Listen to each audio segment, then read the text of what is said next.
Hey YouTube, I'm opening up this video on my streaming camera so we can talk about what's behind me. Not my dog chilling in the chair, but that 6-8 Bravo sign. Built up from scratch and thought I'd do a video and let you know how it's done. And if you want to build one too, it's not that expensive. So here we go. Roll the intro.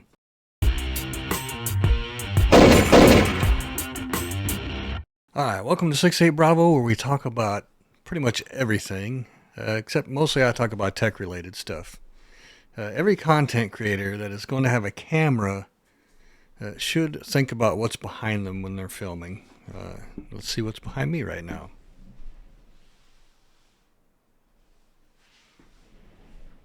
Quite the excited dog, and of course the sign that we're talking about.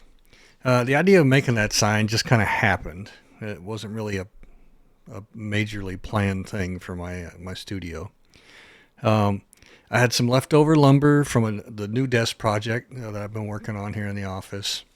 And one of my wife's new hobbies involves a scroll saw, and she's been doing a lot of stuff on the scroll saw. So I kind of put two and two together. I was like, oh, I could probably make a nice sign. I had a 1x12 by 8, 8 foot. And I thought about cutting out the 6-8 Bravo letters in it and then just kind of putting it on the wall behind me.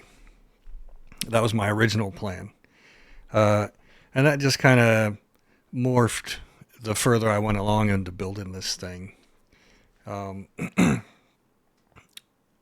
I dismantled my previous setup, I had Govee light strips that were illuminating behind my setup and stuff. And when I was taking it apart,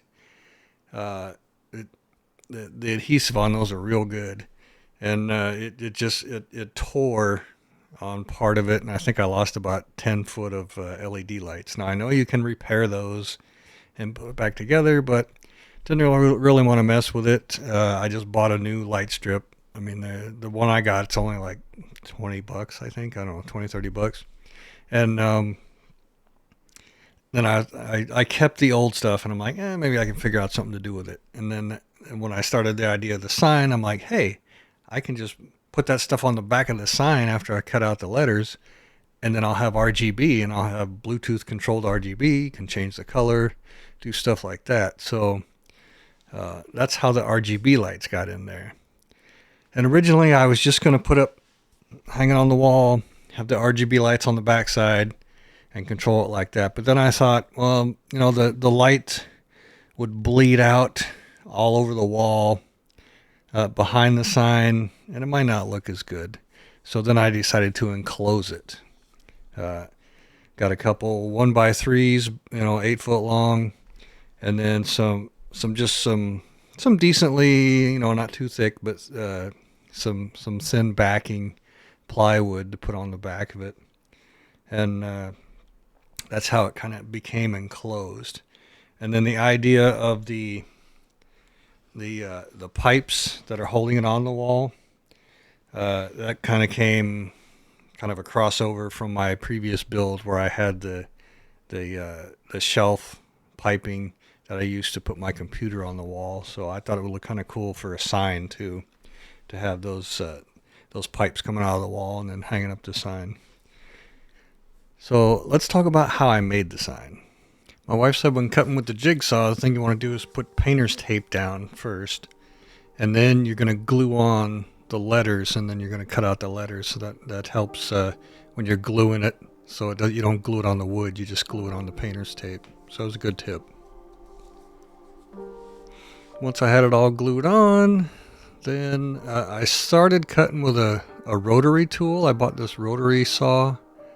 I thought I could just scroll it all right out. The bit broke. Had to replace the bit. Started again. Went on for a little while. Still on the first letter. The bit broke again.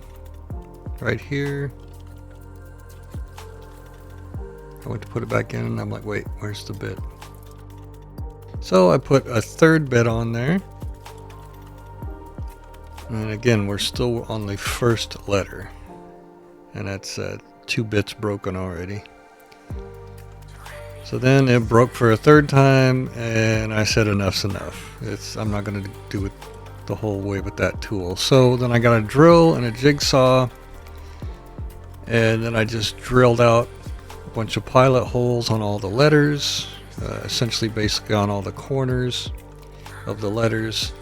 I drilled out where I could put in the jigsaw blade and then just cut them out. So the way this font is with that I have for my 6.8 Bravo, it's a stencil font, so it kind of worked out cutting it out in the wood because there was different areas in the letter that needed to stay there, especially like the O and the 8.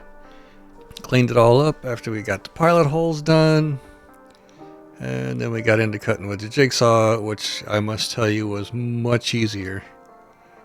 And we got it done in no time. Then I got all the tape off, and then I sanded everything down a little bit with the sander. I think I had 200 grain. It doesn't have to be pretty. It's a sign. It's not a tabletop or anything, but I just wanted to get all the rough stuff sanded down. Then took it inside because the wife needed to park in the garage, and I was originally going to paint it black, but then my wife said you should do it the same as your desktop, so I put 2 or 3 coats on this thing so it would match the desktop of the new setup that I have.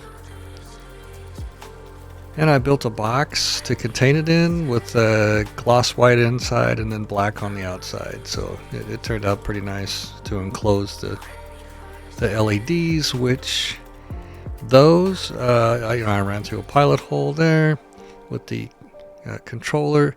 And then since the adhesive was not very sticky anymore, because I had already used this stuff on another project, I just taped it all down with duct tape.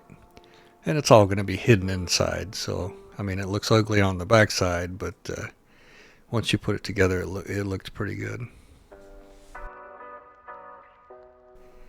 And then I got the manual controls on the side of it if I need to turn it on and off.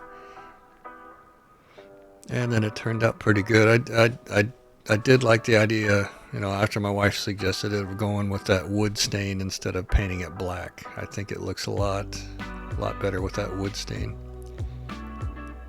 And then I've got these pipe shelving attachments that you can buy at local hardware store and put those up to hang the sign up on the wall. I think it turned out pretty decent. And you can also use the LED effects that come with the LED lights you put in there. Well, thanks for watching. I hope this might inspire some of you out there to make your own signs or own projects, similar to this. Leave a comment down in the video comment section. If you're going to make something after watching this video, I'd be interested in hearing, the ideas you guys come up with. You can help out this channel by hitting subscribe. Doesn't cost anything. And by giving it a like. We'll see you on the next one. Have a good one.